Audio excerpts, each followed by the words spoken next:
Room 237 is a JumperScape audio production. You've entered a place of fear and dread. Welcome to Room 237.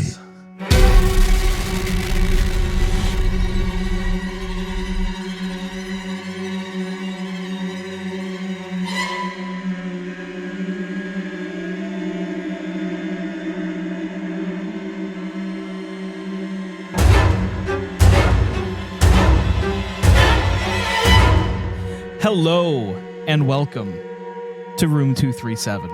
Yay! You can see us now, isn't that crazy? We're live and in Technicolor. So I guess to reintroduce ourselves, Marcel's, I am James. And I'm Ashton. And I'm so excited. Yeah, welcome to Season 2. Season 2. Of Room 237. I know y'all have been waiting so long for Season 2, a whole week. Yeah. Crazy. But what are we doing? So today we are watching Dr. Sleep, which is a sequel to The Shining. It's a book sequel, but also Mike Flanagan then adopted it to a movie that then he matched to Kubrick's The Shining. So pretty cool. Came out in 2019. Obviously directed and screenplay was written by Mike Flanagan, and Stephen King did a little work in there too with the writing. Stars are Ewan McGregor, Rebecca Ferguson, and Kylie Kieran? I don't know. I wrote it down. I just don't know how to pronounce it. Give me your notes. We got to make sure we get this right. You can see our faces now. It's scarier. Kylie Curran. We'll just say Curran. Apologies if we are wrong. we are both bad at pronouncing. Words are hard. In general. Hard are words. But this movie is very interesting. Yeah. Because, like Ashton said, it is a book that Stephen King wrote as a sequel to The Shining, his book. And then, as we discussed last week, the book and the film are very different, especially in both their message and most importantly, the ending. Yeah. And so this movie does a really good job of both just adapting that novel as closely as possible while still fitting it into that Kubrick continuity. Yeah, and I said it like 3 times already, like while we were watching the movie, while we walked down the stairs into the studio, and then again when we got to the studio. I think Mike Flanagan should do literally every Stephen King adaptation. King, Steven Spielberg, whoever. All the Stevens. But no, for real, like there is no one I think who grasps Stephen King's narrative voice so well and changing it into a film format. I feel like Stephen King, that's the hard part about adapting these Stephen King books into movies, is that they're very much narrated. Yes. The books are. So then when you're like doing a movie, how do you translate that and keep that voice in there and tell these other little side stories? Even Stephen King doesn't know how to do it. No, he doesn't. He's actually probably the worst at it. He just doesn't Love know him. Adore him. He cannot write a screenplay or direct a movie, be involved in a movie too heavily, or it turns into Maximum Overdrive. Well, because I mean, and that's how he writes too. It's a very much like, this is our main plot, but his writing goes on side quests all the time. Yes. Like you just learn so much about characters because they're like talking about something and then suddenly it's random side character one's backstory. Yeah. But I think Mike Flanagan did a really, really good job of taking those side character backstories and little bits and keeping that narrative, but like making it work, making it a dialogue instead. Yeah. which is just brilliant. Because I think the biggest thing that Stephen King usually suffers from when he goes to visual media, whether it's TV or film, is he can't get out of the book habits, like of, you know, in a movie you show don't tell. Yeah, this movie does a really good job of always showing, not telling. There's a bit of heavy exposition where it's like, okay, I know that no one would talk like this. They're just explaining to the audience in a conversation. But I feel like in this movie, even those moments felt natural.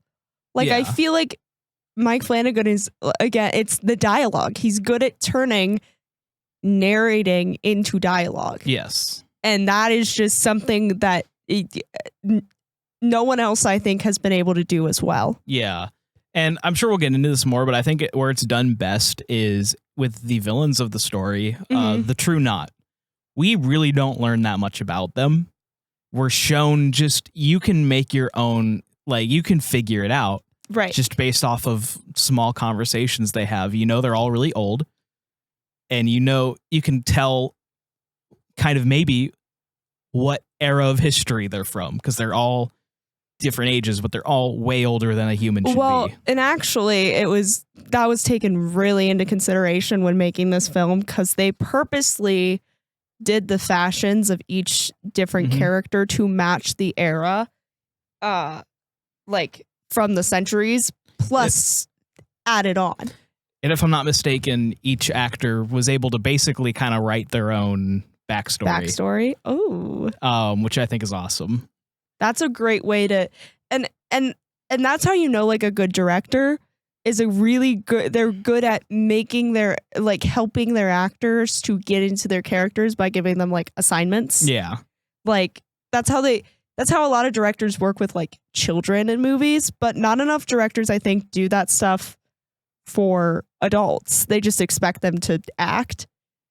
And it's something that works really well, especially for, like, a King movie. Yeah. Like, this is a different King movie, but I think about how the kid actors wrote in character notes, like letters, to their adult actors for It Chapter 2. Yeah. They got to write in character, like, letters like, this is, you know, basically me. Yeah. You know? And just like stuff like that, I think, which really helps the small things, like, carry through. And this is definitely a movie where, like, the little things, like, make it. Absolutely. Because don't get me wrong, this is a horror movie. Like, that is a genre. It doesn't feel like one. No, it kind of feels like a superhero movie. Yeah. I don't think that's does. I was ready for Ewan McGregor to, like, have his RDJ moment. You know what I mean? I am Dan Torrance. But hold on. He kind of did. Before we get too ahead of ourselves, quick little, like, synopsis. Yeah. So we pick up with Dan Torrance as an adult, without getting into spoilers here. And you kind of get to see where his life kind of went after the traumatic events of The Shining. Where we pick up with him is probably him at his lowest, unfortunately. Most definitely. And you see he pretty much ended up just like his dad. Yeah. Probably in a way worse. Yeah. But someone comes into his life, helps fix him up, and he also has a mysterious pen pal, a brain pen pal, if you will. And she's in trouble. Hijinks ensue. Yeah. Yeah. I feel like that's as much as I can really say without getting into that's a good enough back of the movie cover type thing. Yeah, it's it's a sequel to The Shining, but it's very much its own story until like the end. Yeah, it is very much its own story, and I really liked this movie. What's our rating system this week? That's a good question. You can do it. I believe in you. I don't have any ideas, though. Off the top. I always go off the top. I don't think about it ahead of time. I just think of one. Off the top? Off the top of your head. I don't work like that. You can figure it out. I trust you. Don't say things like that. It doesn't help. I mean, I've thought of like 3. Then say one of them. How many? Okay, hold on. He said he thought of 3. I did think of He said he thought of 3. I didn't say there were good ones that I wanted to use, but I did think of them. Okay, well, I wasn't thinking of anything, so. Okay, how many lock boxes out of 10? It's not funny, but it's fitting, I guess. Yeah. How many lock boxes out of 10? I think this was 10 out of 10 lock boxes. Ooh. Yeah. Powerful, That's I know. controversial. Very controversial. I'm sure it's very controversial. It's probably like a 8.5 lock boxes for me. I love it. We switched because when we talked about The Shining, I was at an 8.5 and you were at a 10 out of 10. Ooh, that's juicy. This is a great movie and it's a great sequel, but in my opinion, The Shining is a masterpiece of film. Mm-hmm. And I can't say that they're on the same level, in my opinion. Hmm. I think this is probably as good as you could have possibly done for a sequel to The Shining. I think for me, this movie, for one, pulled me in a lot more than The Shining did. I think The Shining, to me, maybe it was because I was sitting there nitpicking it or something. I just was not super into it. And while I liked it, obviously, like, I don't know, this movie seems just like it's so well thought through and every little detail is taken into account. And maybe it's because that's what my expectations for The Shining was. And I don't think it met those expectations. Well, whereas for this movie, I basically was like, there's going to be Shining references in it. I don't even know what it's about. And I went in and it was just awesome. Like, we were just talking, I want to watch the director's cut, like, right now. And I mean, I guess that's fair. I feel like expectations play a huge role. Yeah. Because The Shining is like one of the most like talked about, most beloved, most like, I'm not going to use the word overrated. I feel like that's not a word I wanted to use, but you know what I mean? Highly praised. Well, want to know a fun fact? What? So Ewan McGregor doesn't like horror movies. I'm not shocked. And he didn't watch The Shining until he was like acting and stuff, because he was like, I should probably watch this because it's like a classic. So yeah, he hadn't seen The Shining until he started acting. That's the fun fact. I was like, okay, and then what happened? It's honestly interesting to see Ewan McGregor in a horror film. Like, I wonder what really pulled him into this role. That's a good question. I'm sure. I mean, there's probably like, does this interviews. Does this give us an excuse to try to ask Ewan McGregor on the show? Ewan, we need to know. I need to know. I need to talk to you face to face. I feel like that'd be nice. You know, if I feel like he'd be refreshed that he's being asked about playing Dan Torrance instead of Obi-Wan. Instead of Obi-Wan. And then he'd get here and we'd be like, oh my God, it's Obi-Wan Kenobi. But is he really? So how was it playing Dan Torrance? That's fucking Obi-Wan Kenobi. Oh, man. Well. So, shall we get into it? Get into the nitty gritty. The movie opens with the Warner Brothers logo. It does, with the Shining. Yes, theme the DSC ray. Yeah, playing over it, and it immediately gets you right in the world, right in there. That's all you need. And it honestly was all I needed to. Like, I was almost shocked that it started that way, because I feel like a lot of sequels, especially like movies that are like coming out way after the original but are kind of sequels, they don't do stuff like that because they're trying to set themselves apart. Yeah. And I felt like, or they hold out to like the very end to whip out the classic theme song. Yes, like this movie does do that, but it hits you with it at the beginning too. It hits you with it right at the beginning, and I honestly, it just was surprising, and not only because like that's normally what movies do, but because like I know Stephen King was involved with this movie. Yeah. Stephen King did not like Kubrick's The Shining, so I was a little bit bewildered to be like, hey, remember this movie that Stephen King hate? Like, that this is a sequel to? But the thing is, and I've seen Stephen King talk about it, this movie really healed his relationship with that movie. Oh, yeah. No, I do have some. Because he does have an appreciation for it now. Like, because he got the things he wanted from The Shining in this movie. Well, right. Like so it took a lot of negotiating to make this movie. Sorry, my phone is out because I didn't have time to write down all my IMDb notes. So, and I know the studio was like, we're not making this movie unless you connect it to the Kubrick movie. Right. And Mike Flanagan convinced King on having the Kubrick stuff in it,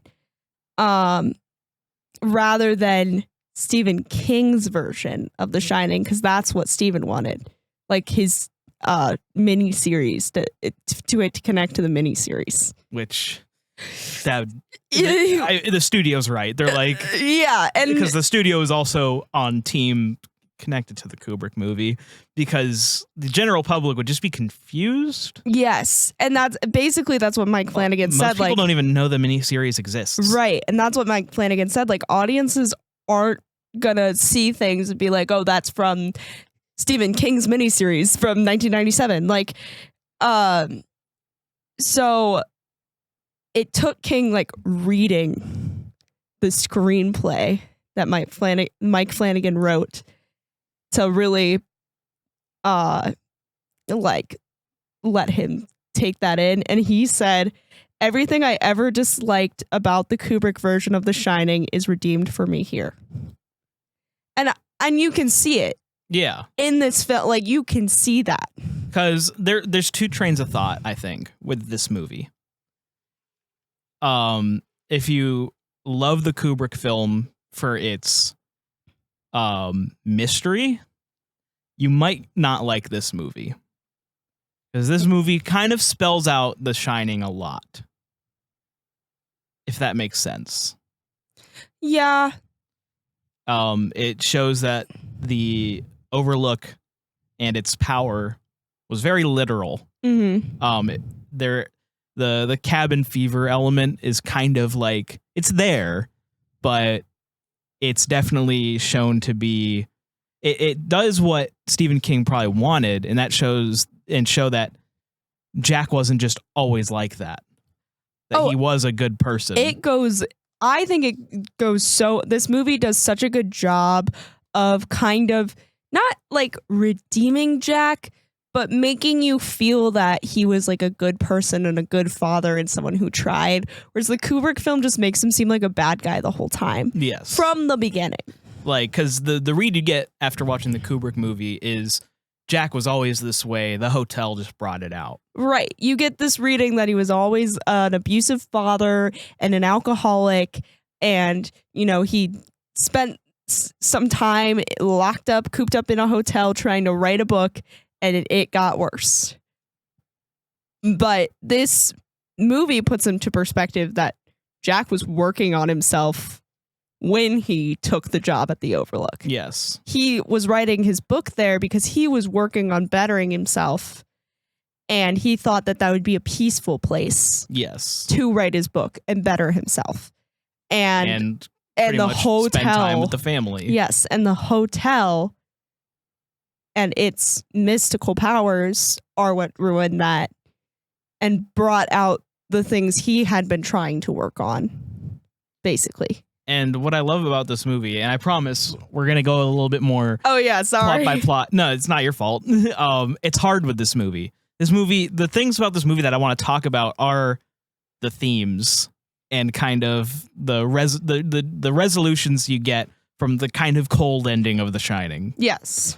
And one of the things about this movie is you see Dan, his life has turned out terrible, let's be honest.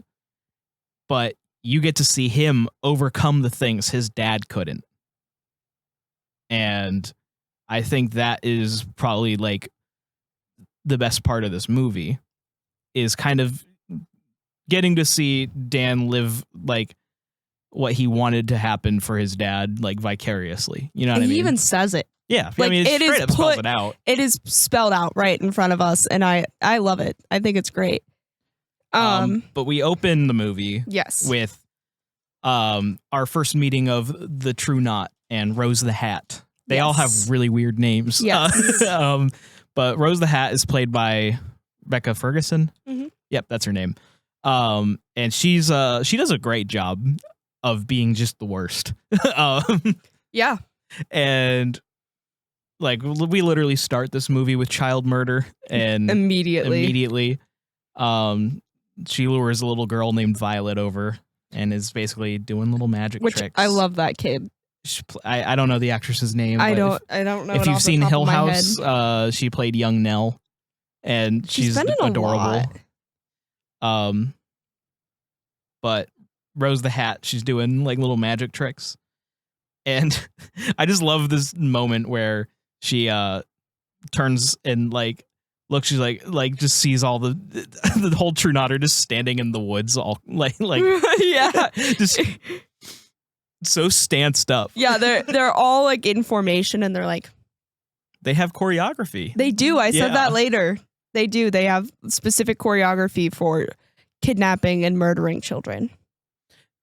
It's great. It's interesting. But we're spared the details, at least for now. Yeah, for sure. Yeah. For now. For now. We just see them swarm around her, basically. And then it cuts to the Overlook almost immediately. You just see the Overlook in the snow. And I love like the design of the carpet slowly appearing Oh, it's gorgeous. into a title card. Yes. What a title card it is. It's great. And here we just get basically a recreation of Danny riding the big wheel through the hotel and finding room 237 and it opening, but it's a little extended. Room 237? But it's an extended version of that. Yeah. Because Oh, her name's Violet McGraw. no, that's the character's name. Yeah, Yeah. But I thought you were looking for the actress's name. I am. Her name is Violet No, McGraw. it's not. Yes, it is. The character's name. Oh, wow. They just said, yeah, you can be Violet. That's a perfect name because we can do the purple flower thing. Yeah. But I lost my train of thought. Yeah, but the scene is extended because we see the woman from the tub like appear Yeah. like in the darkness to peek out the door. But it was just a nightmare because Danny wakes up and so we basically get a little epilogue for The Shining throughout the first little bit of this movie. We see Danny and Wendy just living in their like probably little apartment. Yeah, their new Florida home. And Danny still has not spoken since the events of the incident. Yeah, since the events of The Shining. And the thing is, the things that lived in the Shining, that lived in the Overlook, are basically still coming after him Yes. because the old woman is in his bathtub, Yeah. and Danny does the whole thumb suck thing, Yeah. and starts peeing his pants. Yeah, poor baby. Poor guy. But then Wendy. Wendy like wakes, like, snaps him out of it, but we then get Dan going out to a park bench by the ocean, and we get to see our good friend Dick again. We love Dick. We love. It's too early for Austin to do that to me again, so I can say it. No, he'll find a way. And yeah, we still love him, and he's still great, and he basically kind of just gives Danny a little talking to, because Danny's a little peeved with Dick at the moment, because basically Danny's like, you said they were just pictures from a book and they couldn't hurt me. Well, they hurt me. They're trying to hurt me. Like, And it kind of shows that Dick doesn't know everything. He didn't know everything. Yeah, like he wasn't prepared to like be the mentor for this kid. Yeah. And because according to him, you know, they were just pictures in a book to me, but Right. I don't shine like you do. Right. Like, He says he's like a battery yeah. to the place. And he basically kind of explains that kind of sets up the premise of this movie, that the world is a hungry place Mm-hmm. and that the things that live at the Overlook are not the only things like that, Yeah. basically. And it's just how it is. Yeah. It's basically, you know. And Carl Lumbly, who's playing Dick in this movie, I love this guy. I've seen him in a lot of different things. I believe the first thing was like Supergirl or something like that. Love him. He's a fantastic actor. He was so perfect to play Dick. He looks and sounds just like him. He looks and sounds just like him. He does a great job. He does a perfect job. It made me even like go, wait, like how old is this guy and how old was Dick? I had to go look up to see if it was still Dick. Yeah. No, it's not. It's not. But he's awesome in this role. All of the legacy characters are all recast in this movie. I personally think that was a great idea. Yeah, Instead of trying to do some weird de-aging, I'm just so tired of it. You know? I think we should. I think we can get even more into that later. Oh yeah, but we see a lot of it. Most of what we see early. Yeah. With Dick, Wendy, and young Danny. Yeah. But there's probably the most notable happens later. Yeah. So and what Dick does here though is he takes out this little box and shows it to Danny, and he's like, I want you to memorize this box. What does it smell like? What does it feel like? What does it look like in there? Because you're gonna put all these things into the boxes. yes. And this is a great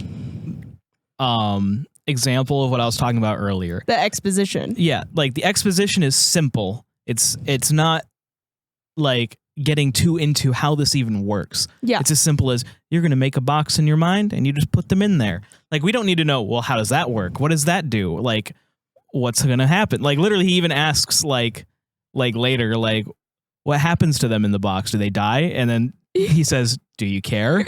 Right. Like, and this is a technique like people use. Like, they imagine a box in their mind and they'll put things into that box and just not think about it. yes. And so it feels like a natural thing instead of feeling like, oh, this is a technique we're using for this movie. This is how he does this, this, and this. Like, it's very much like a natural, like, hey, you're still seeing ghosts.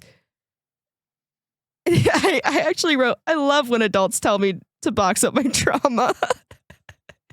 but that's what it feels like. It just feels like a regular mentor-mentee conversation. Yes. And it just kind of shows, I love the way they handle kind of like being in a mind. Mm-hmm. You know, I love how everyone's mind is just like a room or a place. And it has It's a mind palace. Yeah, a mind palace. It's all very literal. Mm-hmm. And I think that's what I like, is that it's just simple as, I'm in your brain. This is what it looks like. Right. They don't overthink it or over explain it. It's just like, I'm in your brain now. Yeah. Like, when stuff like that happens, you know, I'm getting ahead of myself, but Yeah. So basically we see little like clips of Danny getting better after putting the things into the boxes in his mind. yeah. And then we get to go see grown-up Danny doing not well at all. No, we see him at a grimy pool bar, getting in bar fights, drinking a lot, Waking up to naked women next to him. Yep. Beating dudes with pool balls. Yeah. And overall, just kind of being a disappointment if we're being real. I think Understandable. Yeah. Like, but I think this is his rock. This is rock bottom. This is his specific like rock bottom moment, though. I think it's right before his rock bottom moment. Stay close, stranger. The room awaits you after these messages.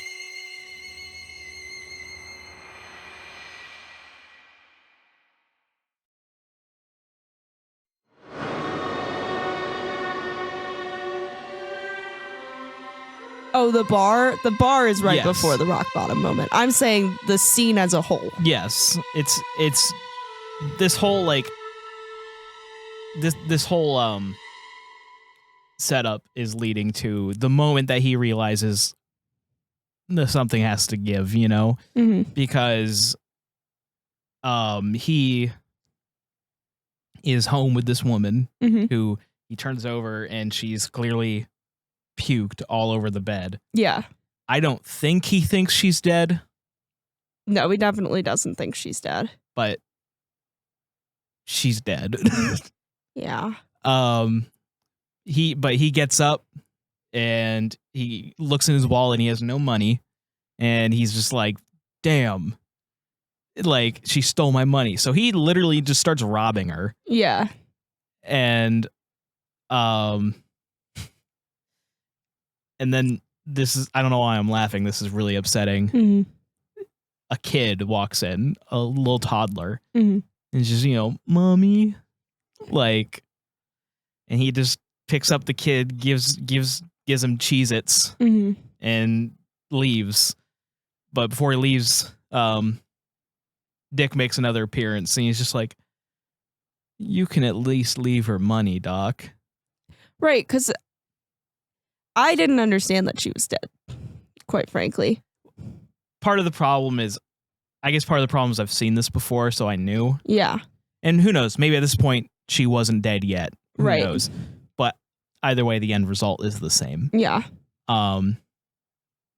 He takes her money anyway, because he's like, she stole mine. She Right. probably bought the Coke with it, which is such a wild sentence when you say it out loud. He stole some of it, but he put some of it back, is what that conversation with Dick led to. Yeah. But that's what he said. Right. I wasn't there yet. Oh, sorry. But yeah, but he just leaves and he sleeps under a bridge. This is like, I don't think he even really knows it yet, but that right there was rock bottom. Yeah, I feel like when he saw the kid is when he realized what it was.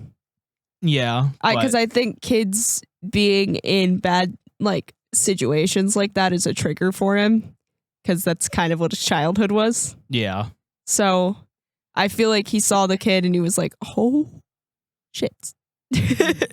Yes, but he still just leaves the kid. Right, but because he doesn't know what to do. But that's why I'm saying this is his rock bottom. He just doesn't know it yet, because of what triggers him to get help is not actually this. He does have someone like, he just moves on to, he just gets on a bus. Yeah, that's drops true. himself off in New Hampshire, and the biggest homie of all time, Bill. I love him. He just basically walks up to Dan as Dan's looking at this little mini town in the middle of the town, and is like, yeah, the kids are building it, you know, like, how are you? What's your name? And like, just gets to know him. Yeah. And basically just gives him a shot for no reason. Just says, you know, I've seen that face. And gets him a place to stay, gets him a job. But I think rock bottom, where it really hits and he realizes he needs help, is when he wakes up with an arm around him and it's rotting. And I guess that checks. Because he turns around and it's that woman. She's dead. And this whole scene is so upsetting. She's just like, they haven't found us yet. He cries. He just cries all the time because of how much I leave him alone. so the neighbors don't think anything. Mm-hmm. They haven't found us yet.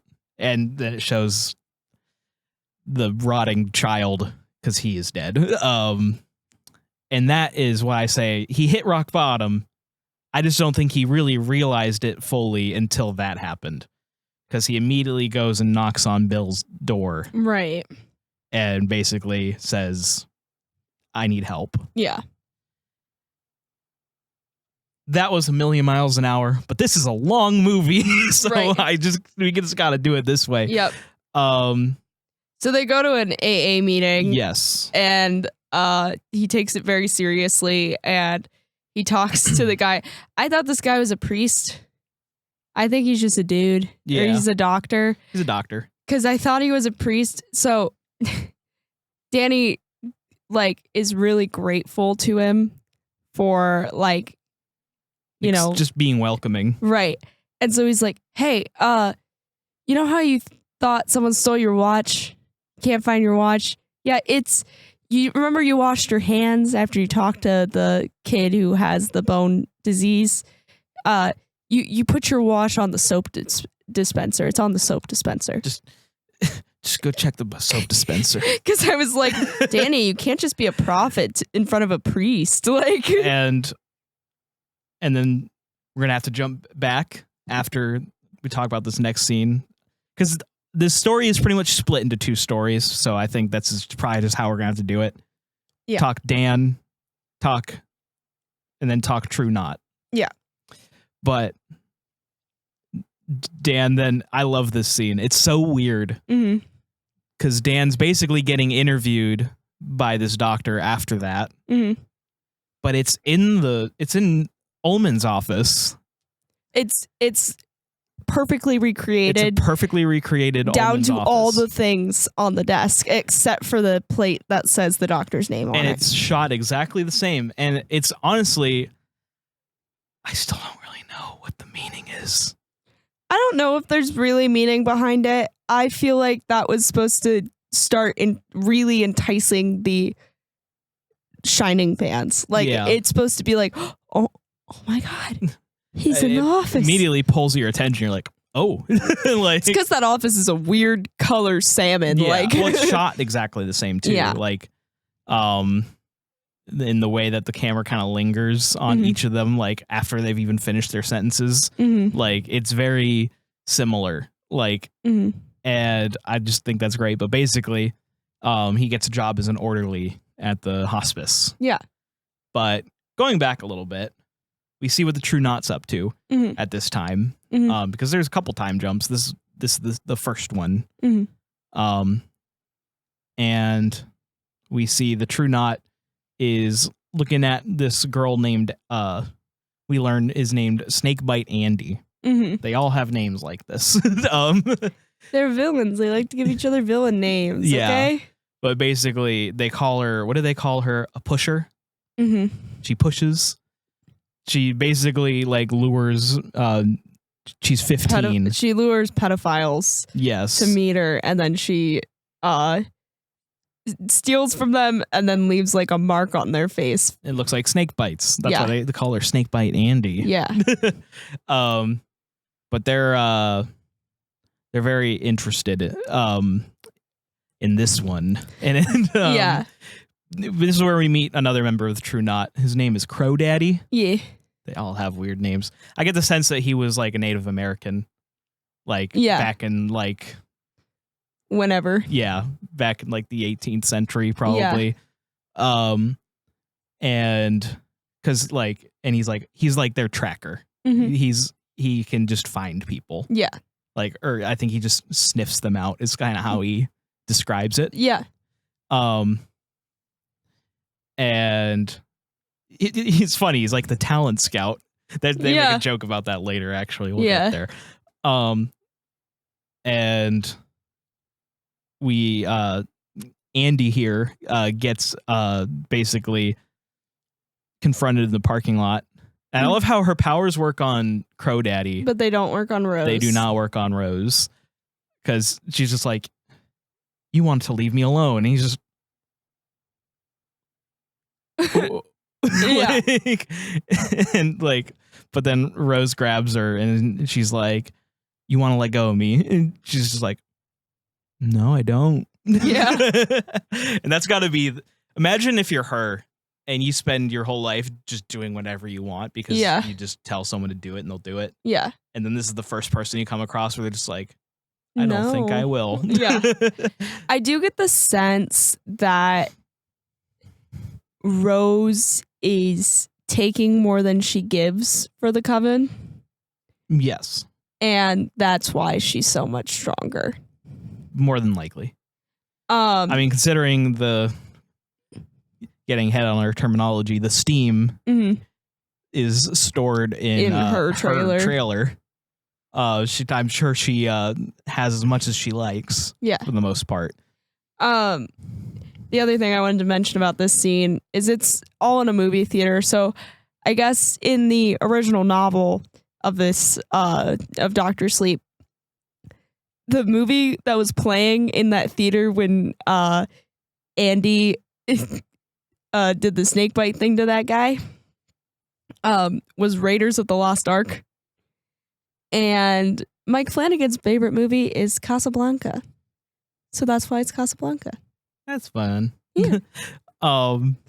Really shocking that that's his favorite movie. I'm actually very surprised that that's his favorite movie. But anyway.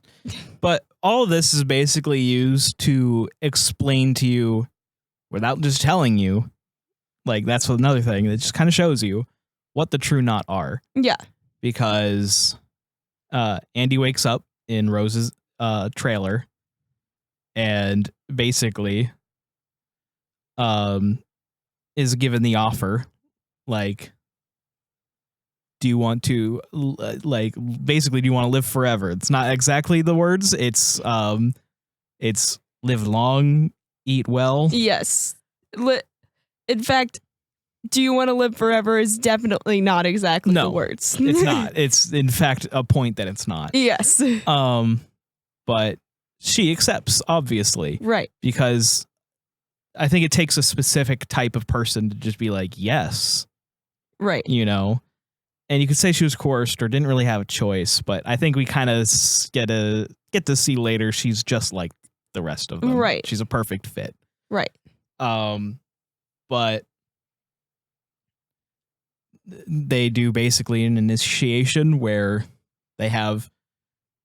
she pulls out this canister and some like steam comes out and she goes, "This one's name was Violet.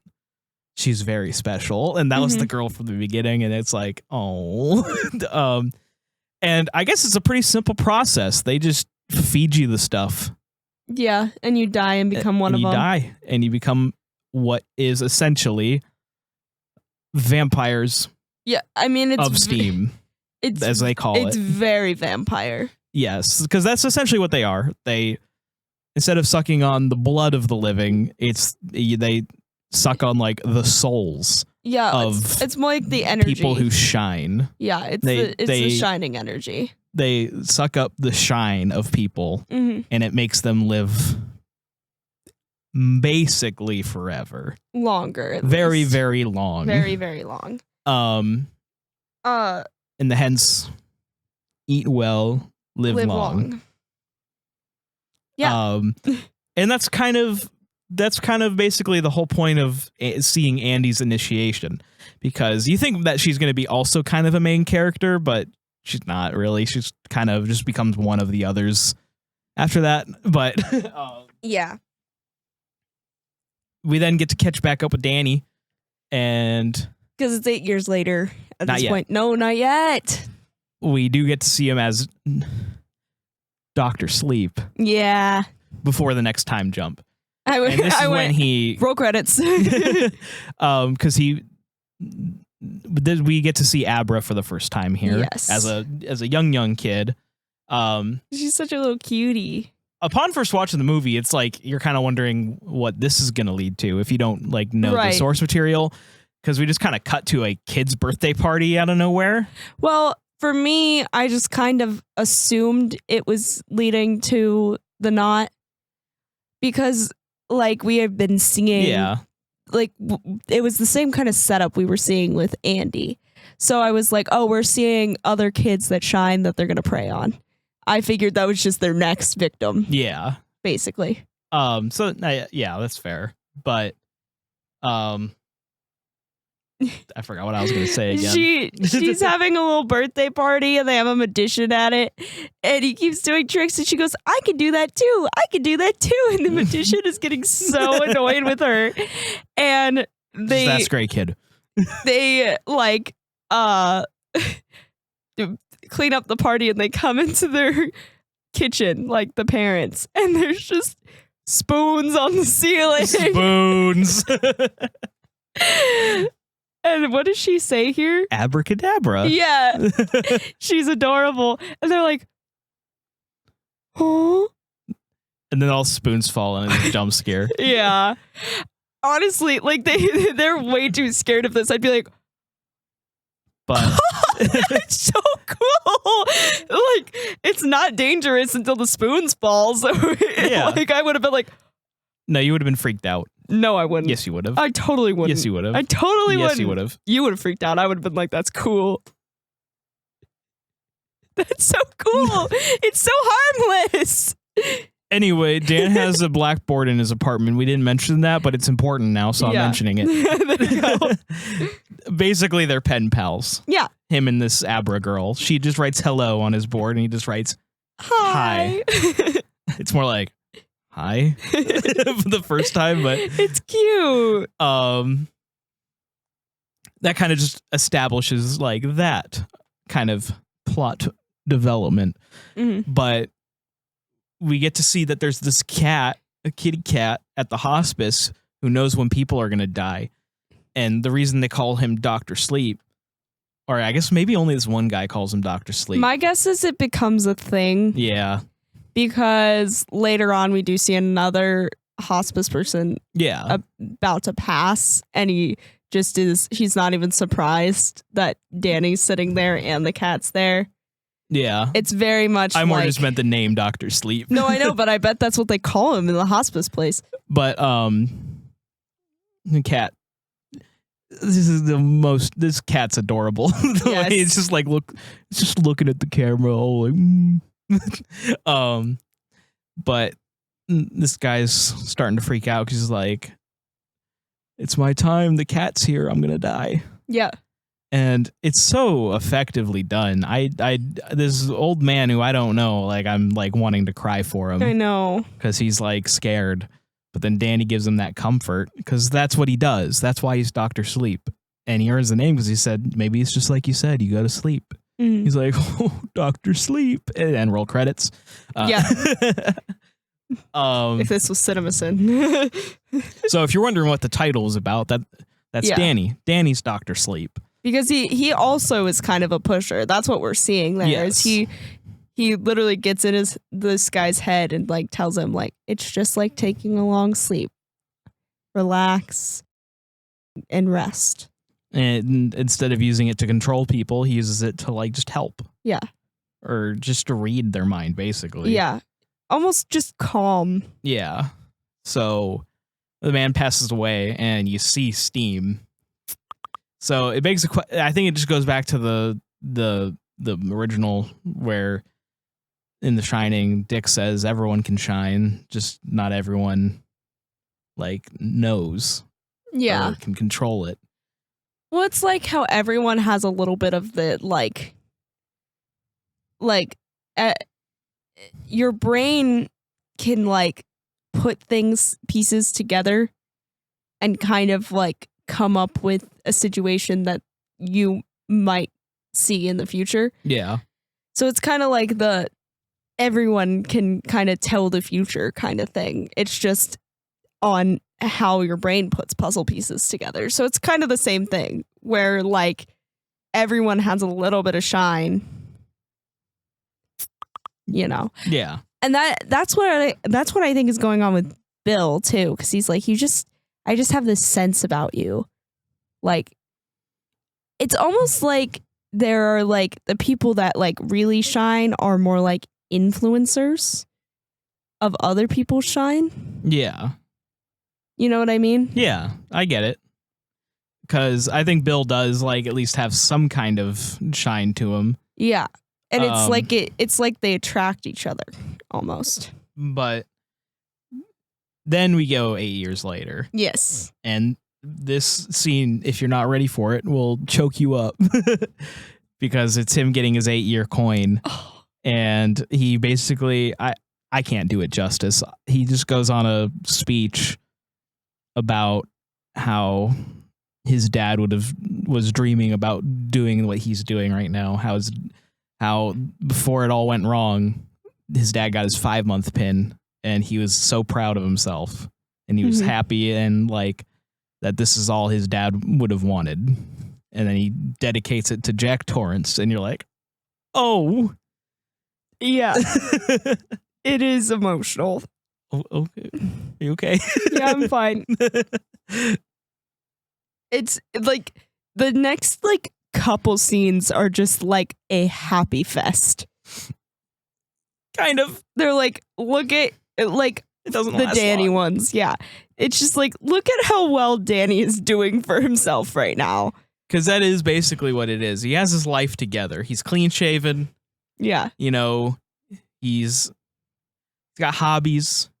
He has a life, you know. And he's like working on himself. He's still building it up, but it's a life. Yeah. And you're just so happy for him. You can't help but be so happy for Danny. And he's still pen pals with Abra. They like, he comes into a morning, like. Yeah, it's just so cute. And like asks about school and stuff. And oh, it's so cute. Yeah, it's adorable. It's too bad that soon. What do they call it in movies? The igniting event. Yeah, something like that. Something like that. That happens. We cut to a baseball game in a cornfield. And there's this kid who's really good, and we see two people talking. I can't remember if it's the guy on the left or the guy on the right, but one of them is Danny Lloyd, who played Dan Torrance in the original. And they're talking about, see him, number 14? Number 14, he can like read the pitcher's mind. It's crazy. And then he cracks one like and runs. And he's like, and this is the line I was talking about. He says, telling you, one of these talent scouts is going to notice this kid one day. Yeah. And that's making fun of it. Pans to Crow Daddy, also, who I guess in a way is a talent scout. Something important that happens before this that we see from the knot is that they're hungry. They don't have much steam to feed on. There's blame less Netflix. steam. They do.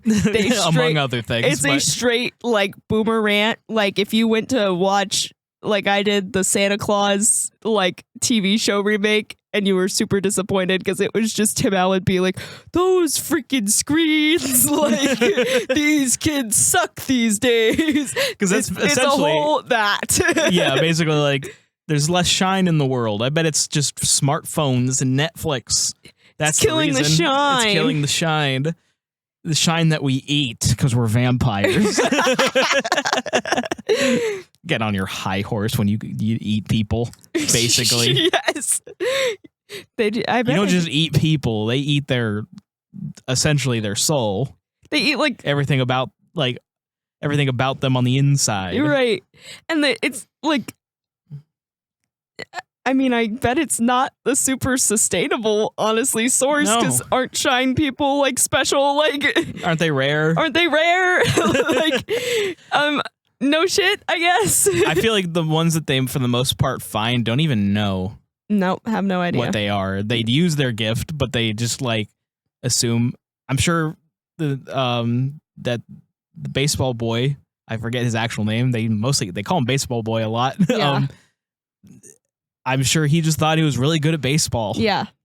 Like, I know at the beginning that Violet girl, like she asked, like, you do some magic tricks too, don't you? Mm-hmm. Like, we don't know, but she's like, kind of knows. Yeah. She kind of thinks she's like a little special. I mean, like, as a kid, you think you're special all the time. Yeah. I thought I could make the wind go with my mind. So I guess that's my shine. She told me this the other day, and I'm like, like, what? I thought I could make it windy with my brain. Excuse me, just adjusting. Didn't mean to suddenly get up. Jump scare. I'm not realizing you guys can see me, and it freaks me out. But yeah, so back to the original plot of the movie. Where were we? Oh, yeah. Baseball. Thanks. Baseball. Yeah, he's playing baseball. I don't like talking about this. Yeah. So the kid wins the game and starts to walk home, which real sad. Kid's walking home alone after he just won a baseball game. Where's his parents? I know, it's sad. But he's walking home on the side of the road, and the Knot pull up in a van, and they're like, "Hey, you did really great at that game." Real stranger danger stuff. Yeah, like, I see you walking here. Like, do you need a ride home? And he's like, "No, I actually live really, really close, and my parents are going to be worried if I don't show up at home in the next 5 minutes." Which, well-trained child. Well trained. It's actually really close. It's actually, my home is very close right now. Okay, like. But unfortunately, I don't even know why did this guy get a kick out of it. I don't know why they even bothered with him trying first, because they opened the door and Andy's just like, "You want to come with us? You trust us?" Yeah. And he's like, "I trust you." Yeah. Like, why did the butler from Hill House even try? I mean, my guess is that that's just been their normal ritual until now that Andy's joined them, so they're not like super used to Andy being there. Yeah. But so unfortunately, if you're hoping for it to be like the first one and it just kind of cuts, it doesn't. No, you have to watch them brutalize this child. Yeah, it's just a child torture scene. It's this kid he acts his ass off. Oh yeah, because apparently he was fine. Every time they call cut, he was like, "Yeah, I'm good." But apparently the adult actors had to take a break. We're probably very worried. Like every 5 minutes. Because it was draining. He's very he's crying like a child would cry. Yeah. Like not like a child acting would cry, like how a child would cry. Because like the moment that sticks out in my brain is when they drag him out. I can't stand him with the baseball glove, making fun of him. He's just "Oh, you were really good, kid." And just when Rose just comes up and he's just crying, he's just like, "Are you gonna hurt me?" And she just goes, "Yes." And then he just starts this scene is not fun to watch. So basically they're doing that, and we realize that Abra, who's asleep at the moment, is dreaming of it and seeing is watching, and they're in the middle of it. And Rose looks back and sees Abra. She doesn't even see her. She just knows that there's someone watching. Right. It looks like they make eye contact though, basically. Yeah. And Abra just gets out of there. Yeah, pretty much. She's like, "I'm got." You can make the argument that she did literally see, but right after when she's telling Crow Daddy about it, she was like, he's like, "Was it a boy or a girl? I don't know." Well, she said, "I think it's a girl," but she got out of there so fast. I think they made eye contact, and she was like, "Oh, I'm caught." Run. Because it's not fun to watch. No. And it feels like it goes on forever. But Abra, in her distress, just screams, and Dan. This scene is so cool. The chalkboard basically implodes. Yes. And Dan flings himself out of his bed. And he goes and looks in the mirror. And when he looks in the mirror, it says Red Rum. And he turns around and it says murder on the board, which is flippy flop. It's a flip flop. It's so good. I love it. I was like, "Oh, it's flip flopped." Oh, fun. Yeah. She had the same letters the wrong way, though. That's something I noticed. Yeah. Sorry, my aunt texted me, and that's So Everything okay? yes. Okay. So this is our inciting event. Yes. That's what I meant. Yes. And so Abra's like, now I'm just gonna go track down Dan and find him. Yeah, because I need help. And she does find him, and I love this because like she just says hello, like in his brain. Yeah, and he's like, "Excuse me." He sits her down, and she keeps trying to talk in her brain. Like he's like, "No." He's like, we're talking for real." Stay close, stranger. The room awaits you after these messages.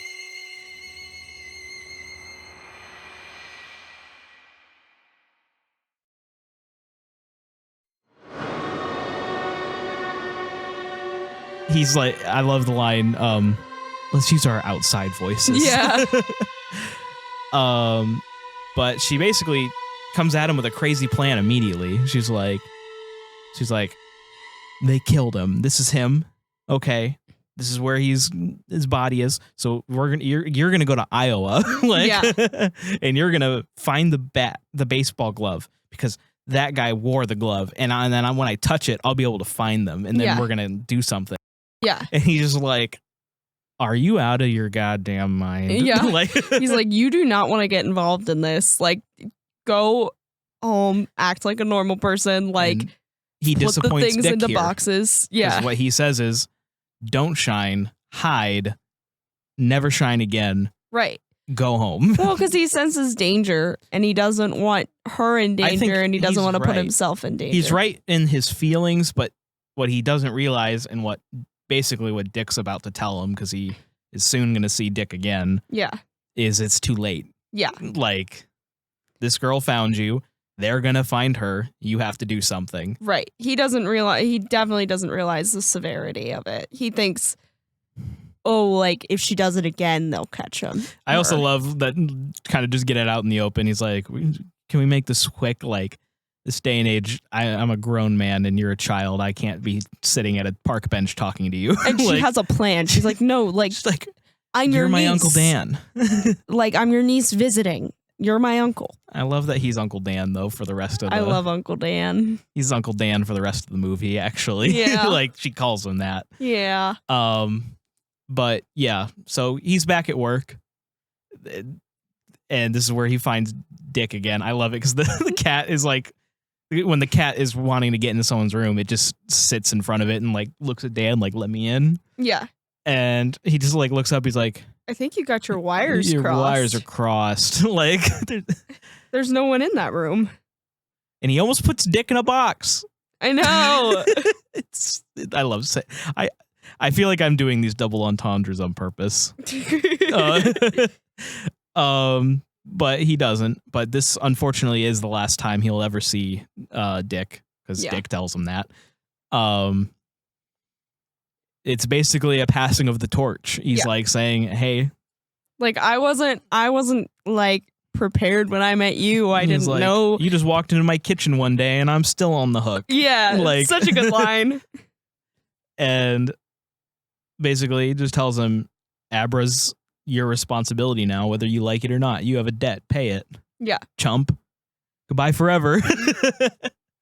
I do love, he doesn't call him a chump. The beginning of the scene is very much just a conversation between the two of them, because he's like, "How are you doing? Like, you're sober. Like, I'm doing really great. Like, yada, yada, yada." The last guy I saw was what's his name? And he's like, "Great party." Yeah, it was great. But yeah, that's Dick. It's sad. Yeah. And meanwhile, Abra doesn't know how to listen. Because she basically, granted, Rose was trying to find her anyway. Right. But this shot is so cool, though. Rose is sitting on top of her trailer, cross-legged. Yeah. And she basically just floats out of her body. No. What? First. Oh, it's the shopping market. It's the supermarket. I'm sorry. I suck. Abra like wants to investigate it further, so she like goes to her window and grabs onto the window frame and like looks in the reflection, and the whole room tilts so that like basically the window would be facing the sky, and she like goes and finds Rose in the supermarket and is just like floating through the supermarket with her, and Rose is like, is there someone watching me? Like basically that kind of look behind you and stuff. And she goes up to a refrigerator door thing and looks into it, and then is able to see Abra in her room. Well, I think in her mind, actually. Just sees Abra. Just sees Abra and like grabs her head from behind, and Abra like freaks out and is like, get out of my head. And the glass on the refrigerator thing shatters, and Rose goes absolutely flying back. It is so cool. And she goes flying back again. Yeah, like double. And Rose is like, what? Rose just gets ratioed throughout this entire movie. Yeah. That's basically all she does is just get ratioed. Mm-hmm. Like she's a big threat, but I feel like she doesn't get that many wins personally. Yeah. Against Abra. Well, definitely not against Abra. I think the thing is like Abra and Danny, like their shine is particularly strong. Yes. And while Rose has this collection of shines, my guess is their personal shine that they had when they became part of the knot gets weaker. Yeah. Because they're basically using it to keep them alive. So, while she's really, really strong, comparatively to two living people who have particularly strong shines, she's weak.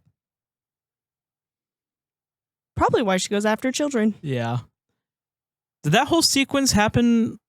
I think it might before? have. I think it happened before she went and saw Dan. Yeah, that's a whoopsie on my end. And somewhere in there, we also are introduced to Abra's dad, who is Stephen King's like self-insert. I wrote alternate universe no coke because he's like writing a book, and he's every Stephen King book has a random writer. Self-insert character, and this one is the alternate reality where he didn't do coke to write his books. Yeah.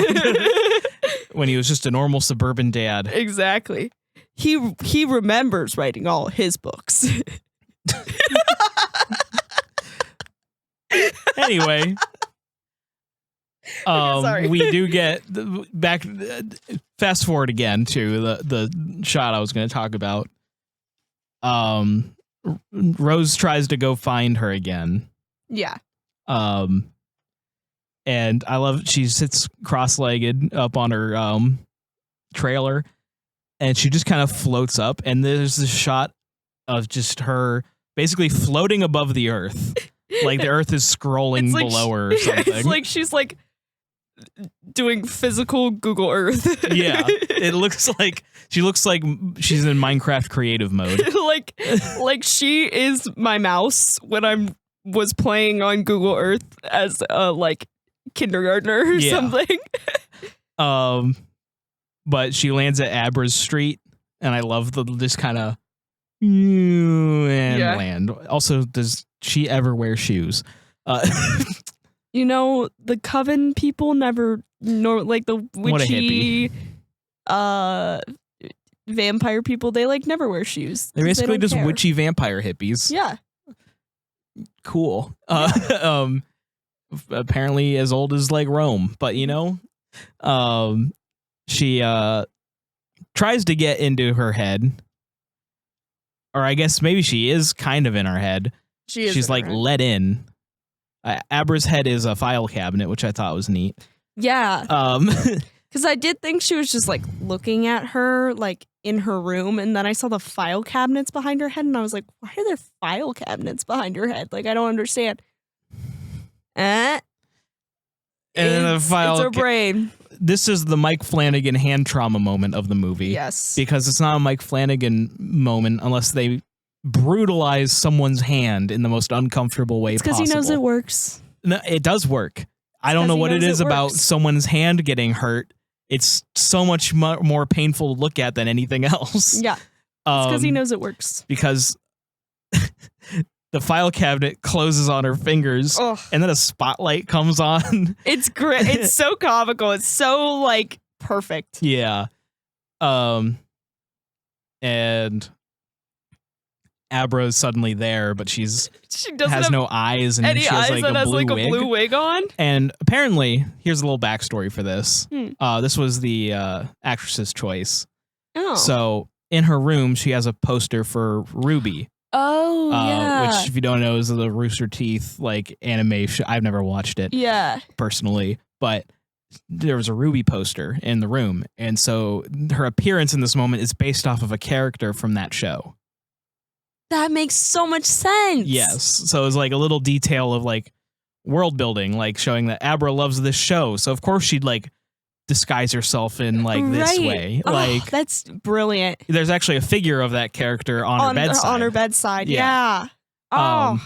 So she looks terrifying in this moment though. But she gets into this part kind of makes me giggle. I don't know why. Because she gets into Rose's head, and it's a cathedral, like she said, and the speed she's going through, like she's super speeding through like, Rose's files.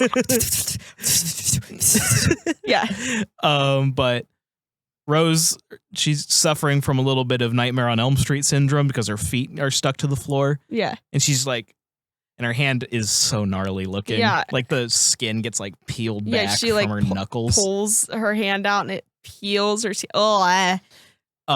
But she eventually starts flying back to her body. I love this.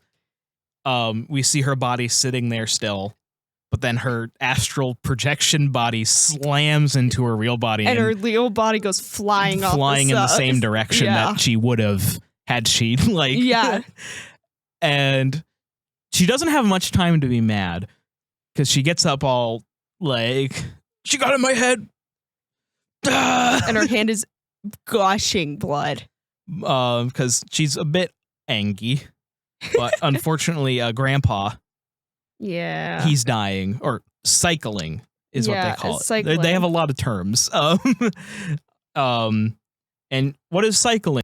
I ask. Apparently, the book description is very, very good and very, very painful sounding. Mm-hmm. I don't know how I feel about the live action adaptation of it though, because it just kind of like they kind of get glitchy. Yeah, it looks like it probably really hurts.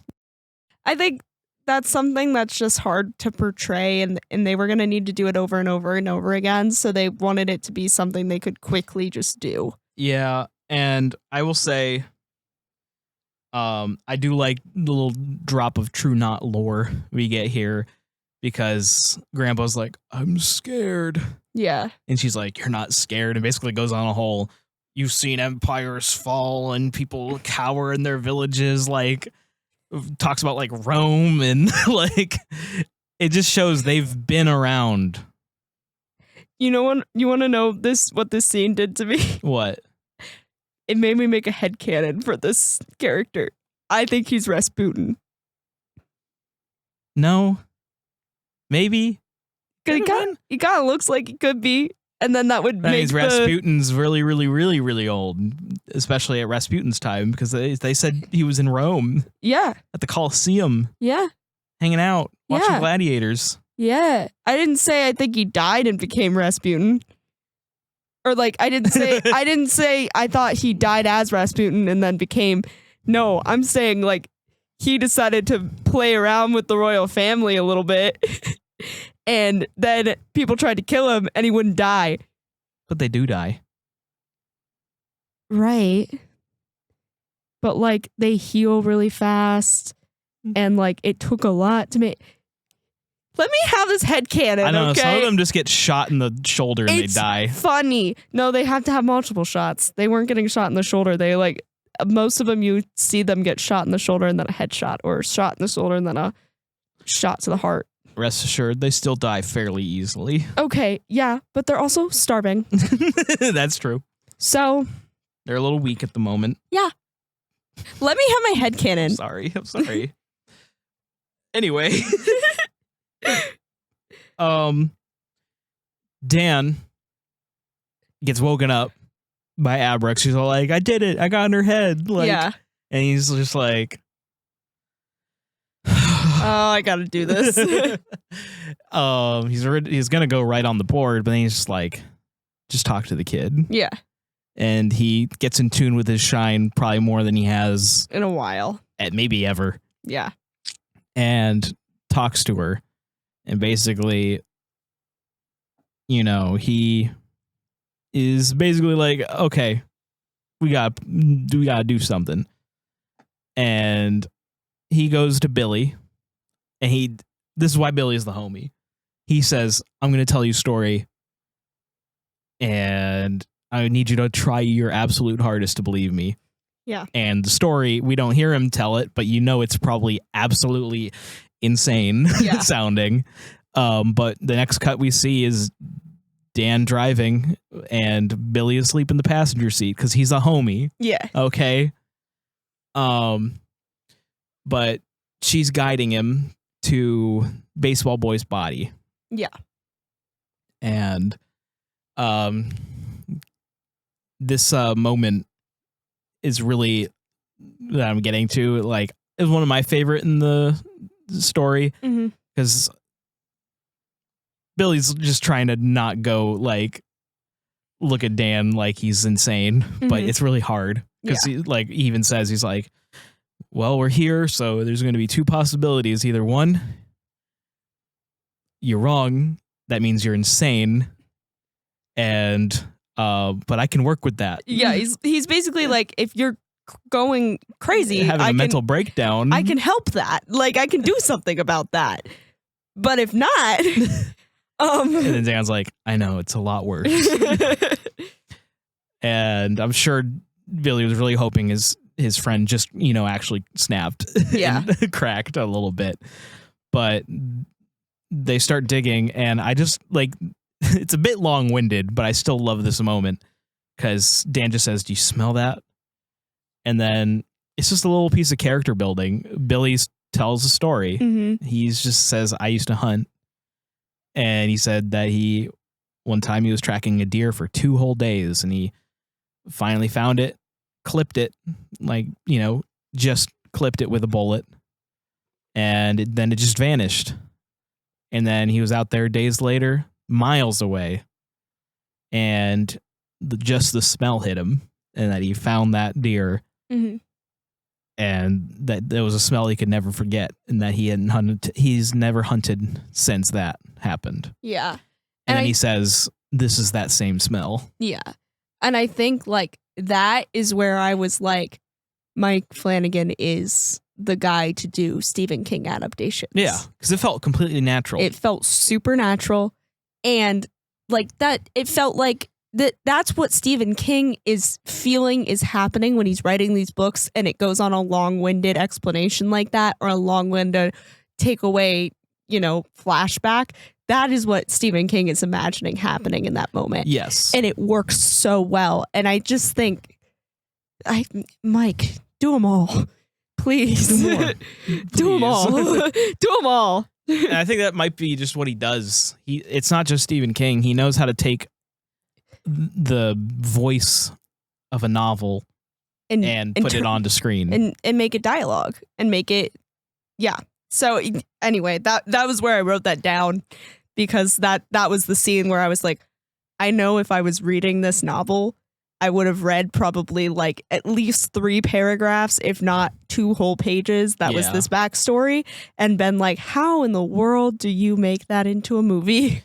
And that's the thing, is the dialogue is just so well done in this movie. And there were moments where I went, that was Stephen King. Yeah. Like, that is Stephen King. I could hear like audiobook in my ears when they were saying certain lines, but not in a way that makes you like, oh my God, they're just reading from the book. Like, moments where you went, oh my, there it is. That's from the book. Like, Yeah. And the once they finally uncover the body, their reactions are so good.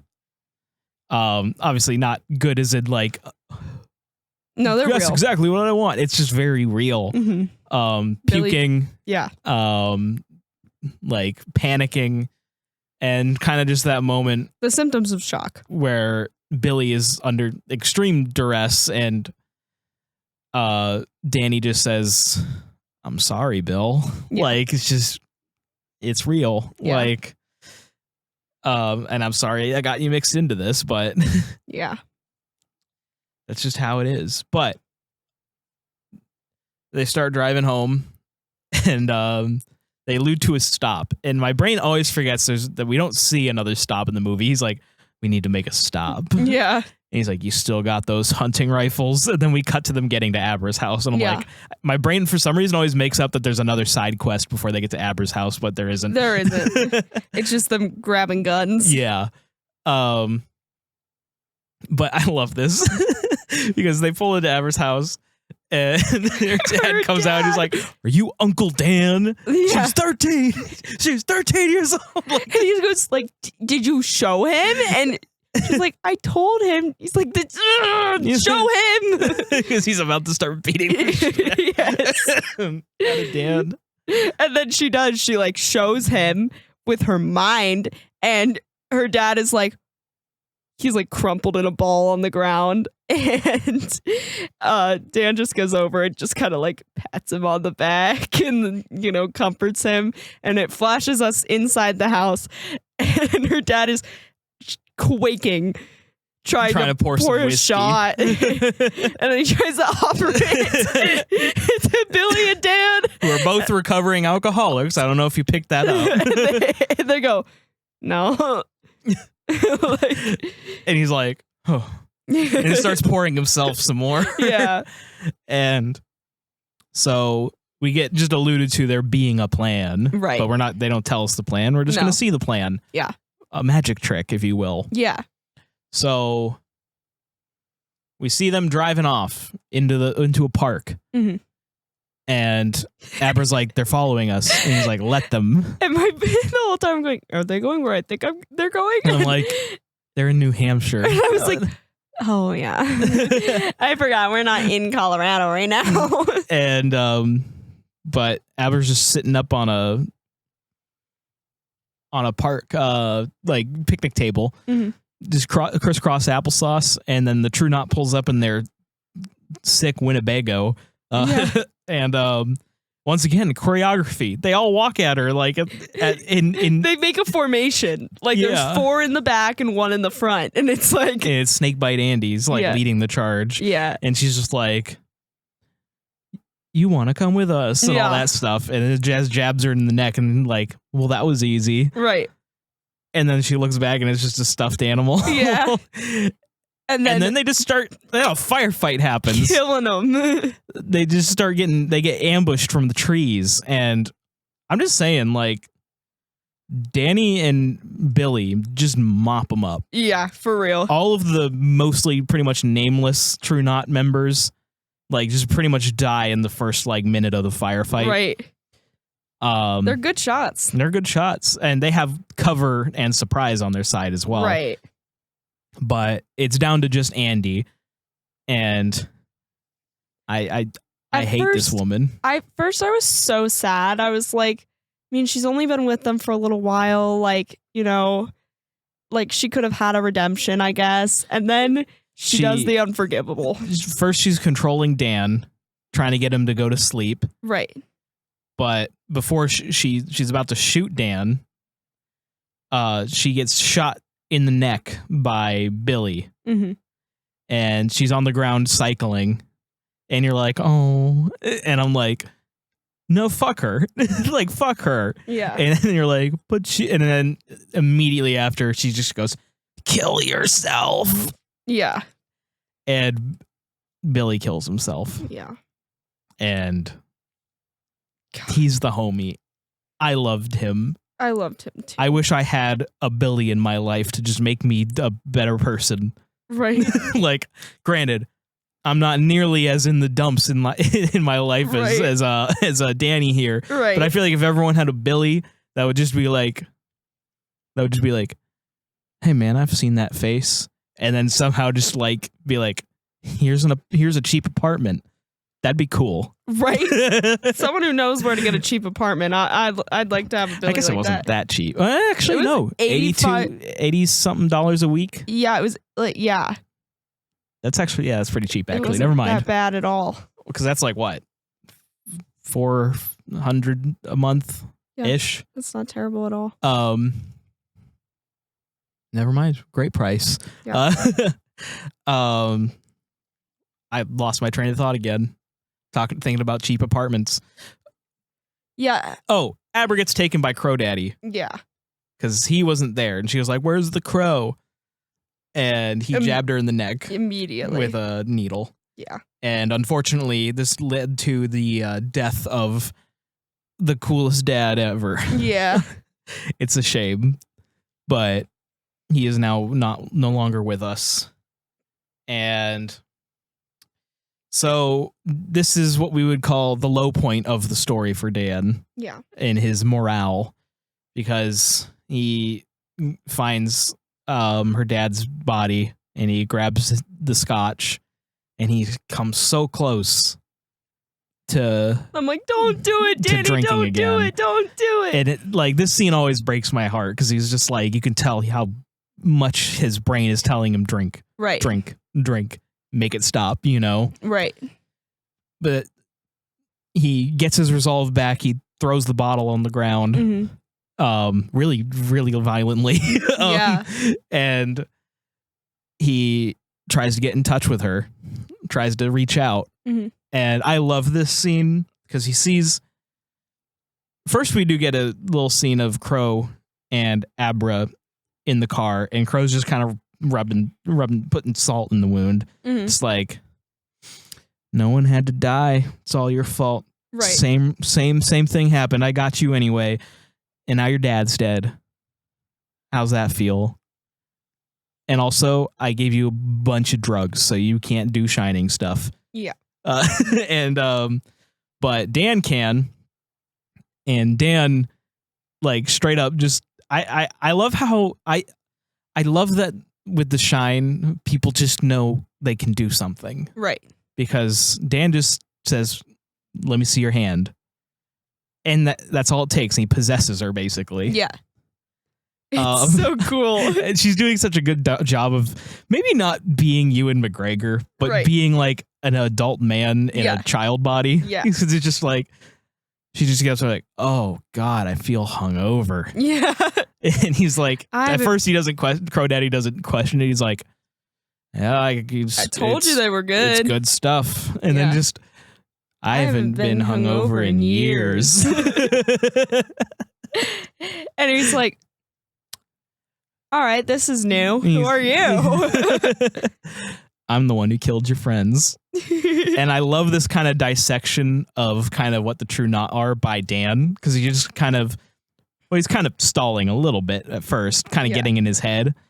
And he's like, you're really arrogant, but it fits because you think you're going to live forever. That's why you wouldn't wear your seatbelt. And then crashes the car. Yeah.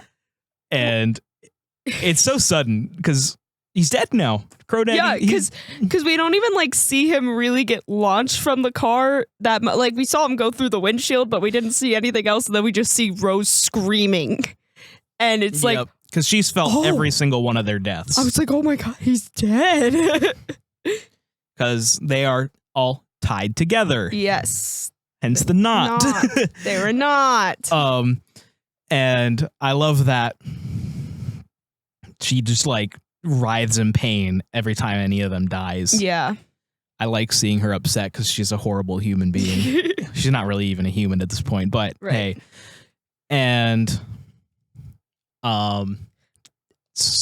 we see her decide like, all right, this is endgame for me, and she takes huffs all of it. all of the rest of the shine.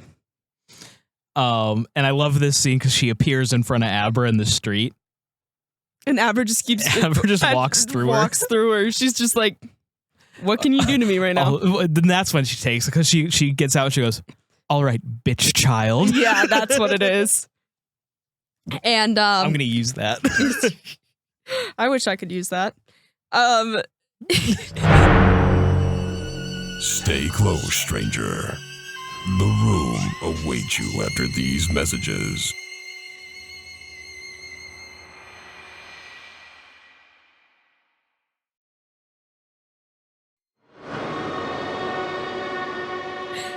She gets picked back up by Dan, Abra, and they're in the car, and she's like, where are we? And he's like, Ohio. And we were like, Ohio. And he goes, we're going to Colorado. And I'm like, there's Colorado. I've been waiting for this. And this is a good time to talk about kind of what the Overlook is and what the True Knot are, because they're essentially the same type of force, except obviously the Overlook is a place, right? And the Knot are people, right? The Overlook, I'd say it's like two different kinds of evil. While the True Knot are more of a human evil, selfish, vain, and greedy.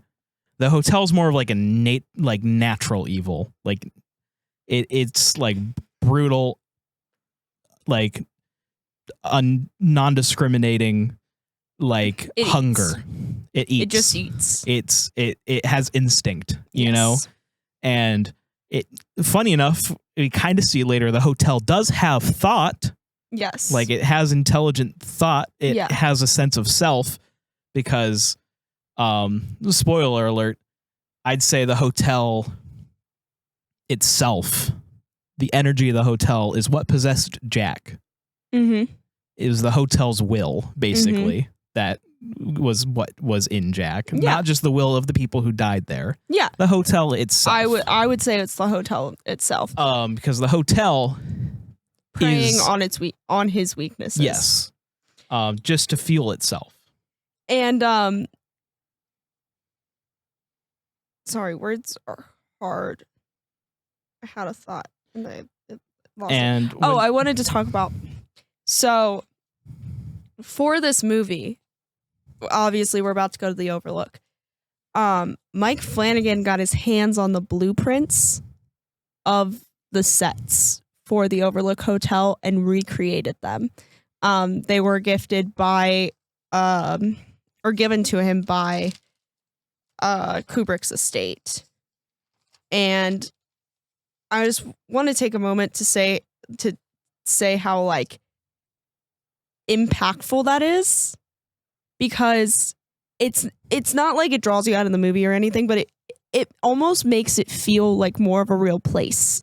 Yeah. Because what we see here is the exact same thing, but looking decayed and decrepit.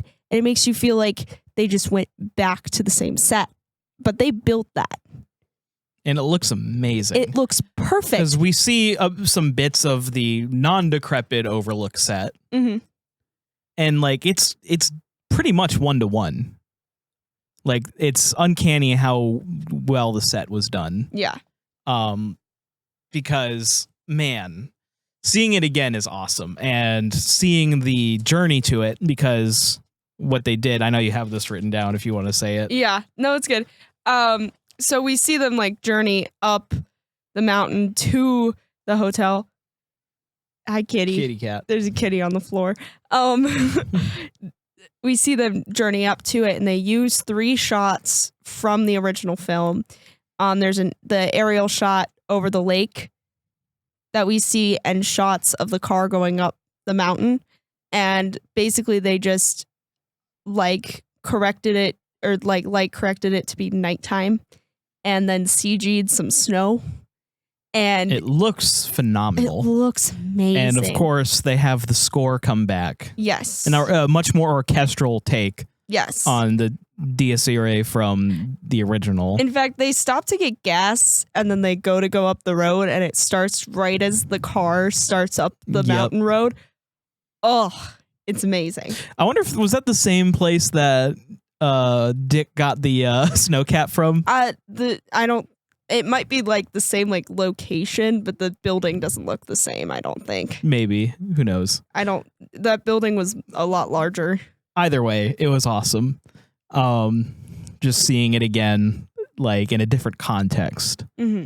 Because while it's not a safe place, and that's the plan, is Dan doesn't think that they can take Rose the Hat on their own. He thinks he can make the hotel do the work for him. Basically. But he knows that that's extremely dangerous. Definitely playing with fire there. But he feels it's the only shot they have. So I love how when he gets there, he's like, you're going to stay out here for as long as possible. Right. Like, don't come in until she's here. Yeah. It's a perfect fortress, really, because there's only one way for a car to come up. Right. And that's the whole plan right there. Is you'll see the headlights miles away. But Dan has to go, quote unquote, wake it up. And this is basically kind of a set tour of all of the big locations from The Shining, now rotted and decrepit. But, going through the lobby, going through all the different hallways as lights are coming on as Dan walks.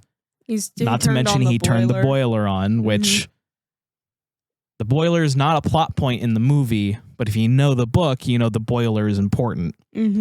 But he then heads into their apartment. Yeah. And so freaky. You see the red rum door with the X damage still done. It does call into question, the hotel recovered from a mega murder before. Why was this one the one that shut it down? My guess is maybe in this case since Jack, I don't know. It's hard to say. Yeah. I think it's just maybe there was more destruction to the hotel. Vibes, I guess.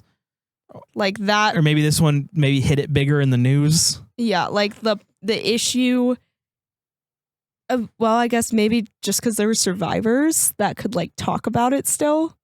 Maybe.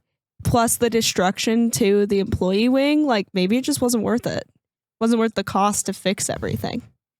I think maybe they just kind of called it quits after that. Maybe someone just... It's never explained. They just say it's not that gonna be explained. The hotel was condemned. That's all they say. And since it's been sitting empty for so long, Dan knows it's hungry. Yeah. And the next scene is my favorite in the entire movie, and I'll explain why. It's a perfect mirror of my favorite scene in The Shining, because Dan walks into the gold room. Which the sign still looks like it says the cold room, by the way. Just Dan walks into the gold room. And Jack's glass is still there. I love that it's literally exactly the way that the hotel was left. Except the windows closed in the bathroom. Yeah. Also, the windows were all boarded up. Yeah, that too. But Dan sits up at the bar, and you just hear, I forget exactly what he says, but he just basically said, been a slow night, something along those lines. And it's Jack. He's claiming to be Lloyd the bartender, but this scene is really good for one reason, and I think it's weird. It's my favorite scene, but I think it kind of gets, I don't want to say ruined. I'd say the effect of it slightly dampened later. But you essentially see the same scene from The Shining from Dan's perspective in Dan's life. And Jack, the bartender, is trying to get Dan to drink. And Dan keeps refusing, but when he gives what sounds like a final refusal, Jack slaps the drink away. Mm-hmm. And then Abra alerts him that Rose is here. One thing I noticed about the conversation between Jack and Dan is the first half of it is just the hotel speaking using Jack's body. Yes. The second half of it sounds more like Jack. Yes. Whether that's the ghost of Jack is there, or the same thing. Hotel kind of coming to and knowing what language to use. I think it's the same thing as Delbert Grady. Mm-hmm. Because the first half of Jack's conversation with Delbert Grady, he's like, I don't know who Grady is. Yeah. You must be mistaken. I'm just a, humble butler. Yeah. But when that's clearly not working and Jack's like, you killed your family. Yeah. He then goes into, I corrected them. Right. Yeah, that's true. And while, yes, I agree that this is the hotel, just like Grady was the hotel speaking through Grady. Mm-hmm. What makes this important is we see the same setup, because I believe in The Shining that this scene, the bar scene, is when the hotel fully takes over Jack. Right. And Dan doesn't let that happen. Right. And the reason, I'll just kind of say it, the reason I get a little this scene gets dampened for me a little bit is that later the hotel does get Dan by force. Yeah. And I'd liked it more being like a coerced cooperation. And I think, what I think that shows, why that doesn't disappoint me is it shows that the hotel is trying to, one, it doesn't have enough energy to force that at the moment. Yet. And two, it tries to use the easiest path possible. So it tries to go with the coercion. Is that how you say coercion? That? Coercion. Way first. But when it comes down to we need this energy now, or we need this to happen this way or that way, then it starts to use force. So I still think it works. The hotel didn't need to use force when it came to Jack. The coercion technique worked. But when it came to Dan, they had to force their way. And you can make an argument that the hotel might get a kick out of more convincing someone just to give into it. Yeah. Rather than forcing. I think it's also just easier. It takes a lot less energy. But nevertheless, back to the timeline. We'll get there. Rose is here, and she kind of just does a little bit of a walking tour. She sees the blood elevator, and she's like, cool. Yeah, which we question whether they just redid with CGI or if they did it for real. So I'm going to have to look that up. And yeah, we never quite looked into it, but I kind of like that she's almost naive, Mm-hmm. She sees the power of the place. Yeah. But she's kind of impressed. She's like, cool. Oh, yeah. This place has lots of steam, in her brain. Right. But this hotel doesn't care. This hotel doesn't care if maybe Rose's ideals align more with what the hotel tries to do. The hotel's just hungry for people who shine. Mm-hmm. And she is one of them. And she is loaded. Yes. With it right now. And then they kind of introduce a new catchphrase at this point in the movie, but she walks up to the typewriter and Dan and Abra are on the stairs. Dan has the axe and they just basically get into a little shit talking spree for a second. But then Abra says, but you don't know where you're standing. And they kind of just, I guess, metaphorically in heads go at each other. And they're in Dan's head, but Rose doesn't know that. Yeah. She's like, oh, you've changed. I'm in your head. And she's like, well, how do you know I'm not in your head? And they're chasing. It's the hedge maze. Yes. It's kind of a little chase around the hedge maze. It's the plan to get her. I guess plan A. Yeah. Which is to. Because she doesn't know what Dan is or who Dan is or what Dan's capable of. She thinks Dan's just Dan. Like, yeah. And to scare her and make her hurt, because when Abra was watching the baseball boy scene, that's what they said. Like the steam tastes better, or it's fresher or something. Like it shines better. They said something. It's better. It's better when they're afraid or in pain. And in pain. So she's just running. She keeps slashing her knees from behind. Yes, that's great. And she eventually, Rose gets a hold of Abra by the neck and is holding her up. And then we see one of Dan's lockboxes really slowly approaching from behind. Yes. And then you're like, oh, they're going to put her in a lockbox. Yeah. It doesn't work, unfortunately. No. She catches on that this is, wait a minute, this isn't your head. Yeah. And she gets out and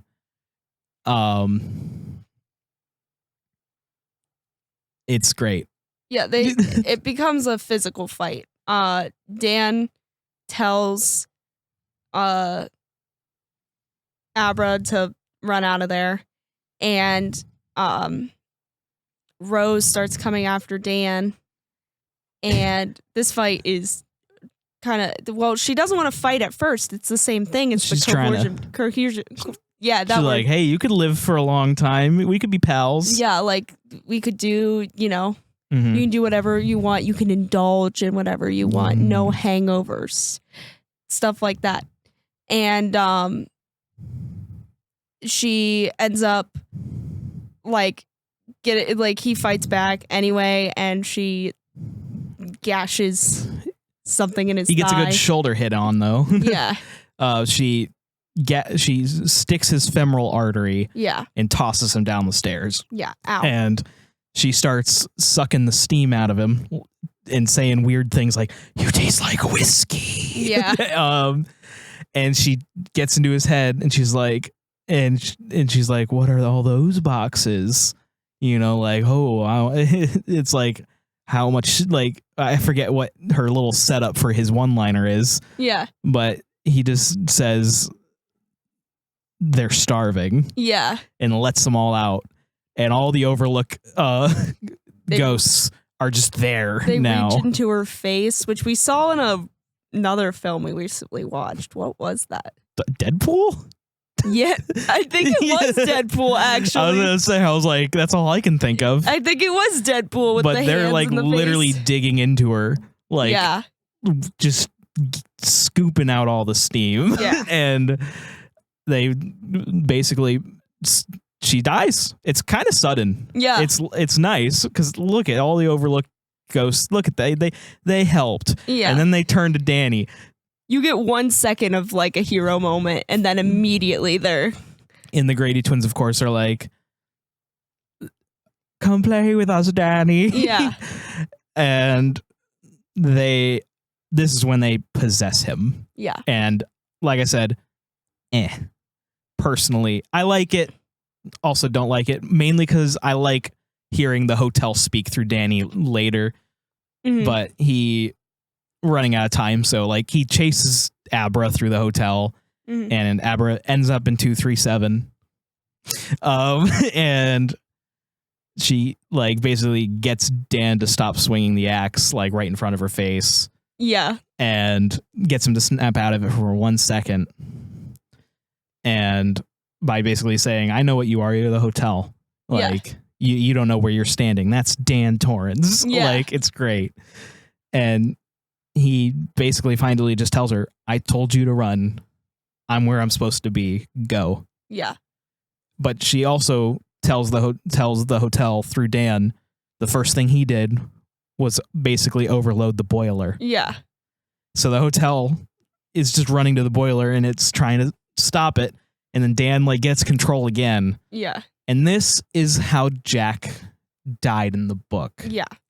He fought off the hotel at the very end, at the very last moment, to let the hotel explode. Mm-hmm. And so Dan gets this moment in the story, and we see Wendy, who may just be a last like visit from Wendy, or she might have been in the hotel the whole time. Who knows? Stay there with Dan, who turns into a child, back into his kid self. Yeah, I think in it's the more boiler just room. like a It's reflection. symbolic. Yeah. And the hotel goes up in flames, and we cut to Abra talking to Dan in her bedroom. And at first, like she kind of even makes it sound like he lived. And like I just knew. But you just knew. His voice is echoing. His like, voice. If you didn't know from just like the sudden, like, oh, he's there. Yeah. And Like you knew from when he started fine. speaking, because he has that kind of echoiness that the ghosts have in this movie. Yeah. And this like exchange of dialogue is so good. It's a tearjerker. Like if you were like really into this story, like just, he's like, shine on, Abra. I was like, I can't cry. I have to go be on camera and I can't smudge my makeup. Like, yeah. And the movie comes to a close. Yeah, she says, she does tell her mom, like, we go on. And I think that's also what really got me. Yeah. And the last thing we get is the Overlook Hotel ghosts are now following Abra, but she knows what to do. She just closes herself in, and Midnight in the Stars and You takes us home. Yeah. It's a good book. Good book. Good movie. It was really well done. But that's Dr. Sleep. And that is the first episode of season 2 of Room 237. Yay! This was a long movie, so it was a long episode. So unfortunately, we do not have time for Q&A today. But I promise it's going to come back next week. I swear. We'll watch something shorter, we promise. Yeah. But if you want to submit some questions or just talk to us, you can go to discord.gg/JumperScape. And you can join our Discord server and hang out. If you want to support the shows, let us keep upgrading our set, which I hope you like it. It's very nice. Mm-hmm. It's beautiful. I'm in love. But you can go to patreon.com/JumperScape. And I'm so excited. Yeah. This is going to take some getting used to. I don't think I looked at the camera more than like 2 times, but I'll get used to it. But thank you and good night. Bye. Thank you for joining us this evening, stranger. If you enjoyed your time with us, please consider supporting us at patreon.com/JumperScape or join the community at discord.gg/JumperScape. We thank you for your listenership and hope you enjoyed.